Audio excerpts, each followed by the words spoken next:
નમસ્કાર મિત્રો, હું રવિ દાફડા ઉત્પન્ન ઓર્ગેનિક ફર્ટિલાઇઝર કંપનીમાંથી આવું છું। આજે તારીખ છે 21 માર્ચ 2026 અને આપણે આવ્યા છીએ જુનાગઢ જિલ્લાના કેશોદ તાલુકાના મોટી ઘસારી ગામે કે ત્યાં આપણી સાથે એક ખેડૂત મિત્ર છે કે જે ખેડૂત મિત્રે પોતાની કલંજીમાં વાવેતર સમયે ઉત્પન્ન ઓર્ગેનિક ફર્ટિલાઇઝરની 1 વીઘામાં 4 બેગ હિસાબે વાપરેલું હતું અને એ સિવાય બીજું કોઈ પણ પ્રકારનું રાસાયણિક ખાતર કે બીજું કોઈ ખાતર વાપરેલું નથી। તો રૂબરૂ મુલાકાત કરીને જે ખેડૂતનો અનુભવ છે કે ભાઈ ઉત્પન્ન ઓર્ગેનિક ફર્ટિલાઇઝરની વીઘે 4 બેગ નાખી તો એનો તમને શું ફરક લાગ્યો અને તમે આ વાપરવાથી સંતુષ્ટ છો કે નહીં એ સીધી જ ચર્ચા કરશું। નમસ્કાર મિત્ર, હવે તમે સૌપ્રથમ તો તમારું નામ બોલજો।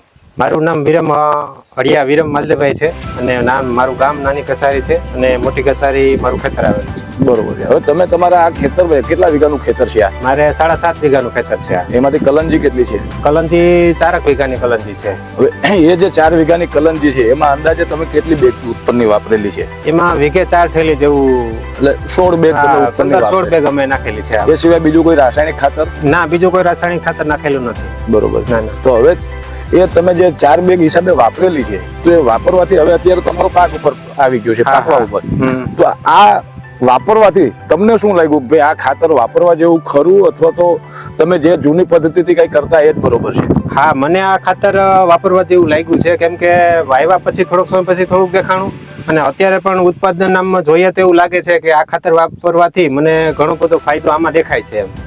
બરોબર। તમે કઈક વચ્ચે તમે ઓળખેતા ભાગ્યાવાળો વાત કરતો હતો કે આ ખાતર આપણે ધાણામાં વાપર્યું હતું પણ હા, ભાગ્યાવાળાએ પણ કીધું હતું કે અત્યારે અમારા આની 3.5-4 વીઘામાં બીજા ધાણા પણ છે પણ તેમાં પણ ભાગ્યાવાળા ભાઈનું કહેવાનું એવું હતું કે આમાં પણ આપણે ખાતર નાખ્યું હતું ઉત્પન્ન ખાતર તો આપણને આમાં ફાયદો થાય, ફરક દેખાતો। અને અત્યારે મતલબ જે કલંજી છે અથવા તો તમારા ગામમાં બીજા લોકોની જે કલંજી છે એની કરતા તમને કઈ તમારી કલંજીમાં તફાવત લાગે કે ભાઈ માન લો કે વાવેતરથી લઈને અત્યાર સુધી જે રીતે તમે અગાઉ વાત કરી રીતે કે ભાઈ મેં દવાના 1 થી 2 છંટકાવ કરેલા છે, જાજો દવાનો ખર્ચો થયો છે અને જનરલી દવા કલંજીમાં જરૂરિયાત વધારે પડે છે, મતલબ સુકારાનો પ્રશ્ન હોય છે, ઈયળનો પ્રશ્ન હોય છે, ચૂસ્યા પ્રકારની જીવાતનો પ્રશ્ન છે, ફૂગનો પ્રશ્ન છે, તો એ બધાનો અંદાજિત ખર્ચો ગણીએ તો વીઘે 1000 થી 2000 સુધીનો ખર્ચો હોય પણ તમે જે રીતે કીધું કે મારે ટોટલ ખર્ચો અંદાજે 2000 રૂપિયાનો થયો, હા, તો એક જાતની બચત જ થઈ છે। બચત અને આ વર્ષનું જે વાતાવરણ હતું એમાં આ પ્રશ્નો બહુ મોટા હતા, શિયાળુ ઋતુ જે હતી શિયાળા જેવી હતી જ નહીં,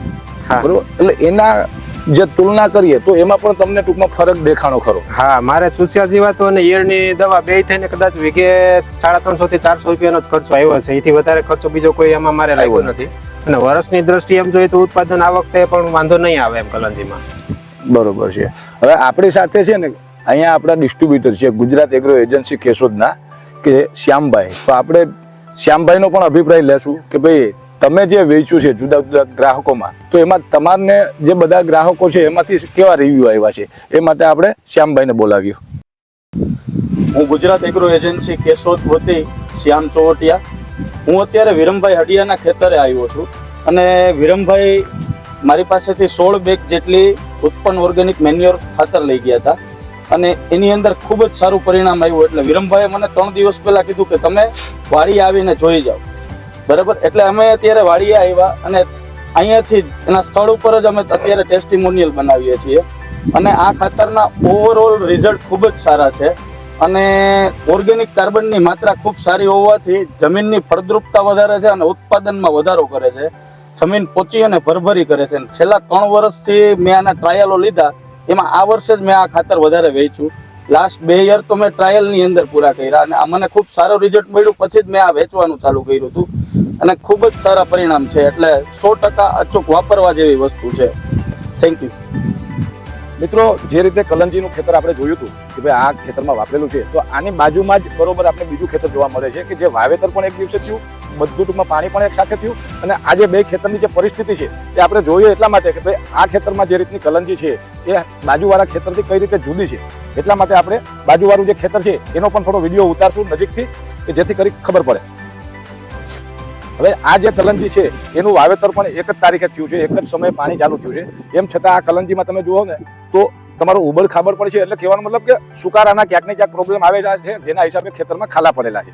બીજી વસ્તુ એ છે કે જે ઈયળના એની એટેકની વાત કરીએ તો આ કલંજીમાં તમને એની થોડી ઘણી નુકસાની દેખાય છે, જ્યારે બાજુના ખેતરમાં જે છે છે કે જ્યારે છોડને ઓર્ગેનિક કાર્બન મળેલો છે એટલે છોડ તંદુરસ્ત છે કે આવનારા રોગ જીવાત વાતાવરણ સામે ટકી શકે અને એના પરિણામ સ્વરૂપે આજે તમે માનો કોઈ પણ કલેન્જીના જે છોડવા છે આ જે છોડ છે આમાં તમને કોઈ જગ્યાએ ઈયળનો ડંખ દેખાતો નથી.